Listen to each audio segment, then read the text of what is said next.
حضرت عمر رضی اللہ عنہ کے زمانے میں آپ کے پاس ایک شخص کو لایا گیا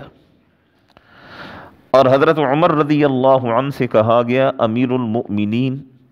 یہ روئے زمین کا وہ بدبخت انسان ہے جو اپنی ماں کے ساتھ بدتمیزی کرتا ہے، جو اپنے ماں کے ساتھ بدتمیزی کرتا ہے، ماں کا احترام نہیں کرتا ہے، ماں کا اکرام نہیں کرتا ہے، تو اسے ہم آپ کے پاس لائے ہیں۔ حضرت عمر رضی اللہ عنہ وہ شخصیت تھے جن کا درہ اور تلوار ہر وقت تیار رہتی تھی، اور جب بھی کسی سے کوئی ایسا ویسا کام ہوتا تھا آپ فوراً سزا دیتے تھے، لیکن اس ماں کے نافرمان کو آپ نے ہاتھ سے سزا نہیں دی، بلکہ آپ نے اسے وہ سبق سکھایا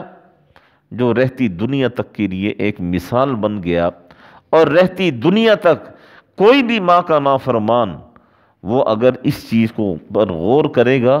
تو وہ کبھی بھی ماں کی نافرمانی نہیں کرے گا۔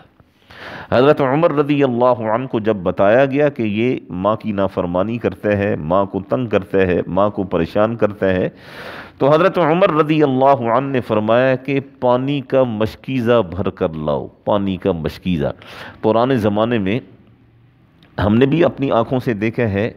یہ جانور کی جو کھال ہوا کرتی ہے اسے سی کر اسے پانی کا مشکیزہ بنایا جاتا تھا۔ آج سے 15-20 سال پہلے یہ سڑکوں پر جو چھڑکاؤ وغیرہ کرتے تھے، جب گاڑیاں نہیں تھیں تو وہ اسی طرح وہ مشکیزہ بھر کر آتے تھے اور وہ چھڑکاؤ کیا کرتے تھے اور روڈوں پر رکھے ہوئے بٹکے گھڑے بھرا کرتے تھے۔ تو حضرت عمر رضی اللہ عنہ نے فرمایا کہ پانی کا مشکیزہ بھر کر لاؤ۔ چنانچہ ایک مشکیزہ پانی کا بھر کر لایا گیا۔ حضرت عمر رضی اللہ عنہ نے فرمایا کہ اس کا منہ اچھی طرح بند کر دو تاکہ پانی باہر نہ نکلنے پائے۔ جب اس کے منہ کو اچھی طرح بند کر دیا گیا تو حضرت عمر رضی اللہ عنہ نے فرمایا کہ اس نافرمان کے پیٹ پر پانی کا یہ مشکیزہ باندھ دو۔ چنانچہ بڑے زور سے کس کے اس کے پیٹ کے اوپر پانی کا مشکیزہ باندھ دیا گیا۔ حضرت عمر رضی اللہ عنہ نے فرمایا کہ جاؤ، اب چلے جاؤ یہاں سے اور مجھے یہاں نظر نہ آنا، اور اگر تم نے اس مشکیزے کو کھولنے کی کوشش کی تمہاری کھال اتار دی جائے گی۔ اب وہ شخص وہاں سے چلا، پانی کا مشکیزہ اس کے پیٹ پر بندھا ہوا ہے، اب چلنا چاہتا ہے تو صحیح معنی میں چل نہیں سکتا، دوڑنا چاہتا ہے صحیح معنی میں دوڑ نہیں سکتا، بیٹھنا چاہتا ہے صحیح معنی میں بیٹھ نہیں سکتا، اور گھر میں جا کر جب لیٹنا چاہا صحیح معنی میں لیٹ نہ سکا، اور کہنے لگا اے اللہ یہ کس مصیبت میں پھنس گیا ہوں۔ اور جب اسے تھوڑے ہی عرصے میں 1-2 دن میں اسے عقل آئی اور وہ حضرت عمر رضی اللہ عنہ کے پاس آیا اور کہا کہ امیر المؤمنین، میں آئندہ اپنی ماں کی نافرمانی نہیں کروں گا، یہ مشکیزہ میرے جسم سے الگ کر دیں، نہ یہ چلنے دیتا ہے، نہ یہ بیٹھنے دیتا ہے، نہ یہ لیٹنے دیتا ہے، نہ یہ سونے دیتا ہے، میں آئندہ اپنی ماں کی نافرمانی نہیں کروں گا۔ حضرت عمر رضی اللہ عنہ نے ایک جملہ فرمایا، ایک جملہ۔ کون؟ حضرت عمر رضی اللہ عنہ، وہ جنہوں نے دریائے نیل کو خط لکھا، رکا ہوا دریائے نیل ایسا بہا کہ آج تک اور انشاءاللہ قیامت تک وہ چلتا رہے گا۔ زمین نے حرکت کی، آپ نے درہ مارا زمین پر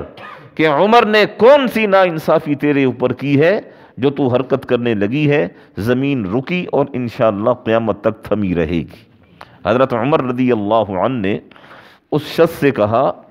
کہ کتنا وقت ہوا ہے یہ مشکیزہ بندھے ہوئے؟ اس نے کہا کہ امیر المؤمنین کچھ ہی وقت ہوا ہے، 1 دن 1 رات یا کچھ گھنٹے۔ تو حضرت عمر رضی اللہ عنہ نے کہا کیسا محسوس کیا؟ تو اس نے کہا امیر المؤمنین نہ چل سکتا ہوں، نہ بیٹھ سکتا ہوں، نہ لیٹ سکتا ہوں، نہ سو سکتا ہوں، نہ صحیح معنی میں کھا سکتا ہوں، یہ میری کیفیت ہے، مجھے عقل آ گئی۔ تو حضرت عمر رضی اللہ عنہ نے فرمایا بیوقوف انسان، تو پانی کے اس مشکیزے کو 2 دن برداشت نہ کر سکا، سوچ تو صحیح تیری ماں نے تجھے 9 مہینے اپنے پیٹ کے اندر اسی طرح اٹھایا ہے، اور سوچ وہ کیسے چلتی ہوگی، وہ کیسے سوتی ہوگی، وہ کیسے کھاتی پیتی ہوگی، دن رات 9 مہینے پورا 1 سال اس نے اپنے پیٹ کے اندر رکھے ہے، تو اپنی ماں کی نافرمانی کرتا ہے۔ اس شخص نے کہا امیر المؤمنین آئندہ کبھی بھی میں اپنی ماں کی نافرمانی نہیں کروں گا۔ ایک جملہ آخر میں عرض کر دیتا ہوں،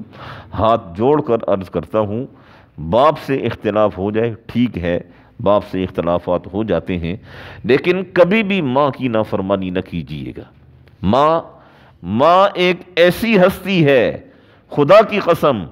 زبان سے کچھ نہیں کہتی ہے، لیکن جب ماں کا دل دکھتا ہے انسان کی دنیا برباد ہو جاتی ہے۔ اور باپ کو اگر آپ تکلیف دیں گے، باپ منہ سے آپ کو بد دعا دے گا، باپ گالیاں دے گا، باپ برا بھلا کہے گا، لیکن ماں کبھی بھی اپنے ہونٹوں کو حرکت نہیں دے گی، کبھی اپنی زبان سے برا نہیں کہے گی۔ ہاں جب اس کے دل کو تکلیف پہنچتی ہے، ماں کے دل میں خدا رہتا ہے، ماں کے دل میں رب رہتا ہے، جب اس کے دل کو تکلیف پہنچتی ہے تو رب کو تکلیف پہنچتی ہے، اور پھر رب اس بندے سے انتقام لیتے ہیں اور دنیا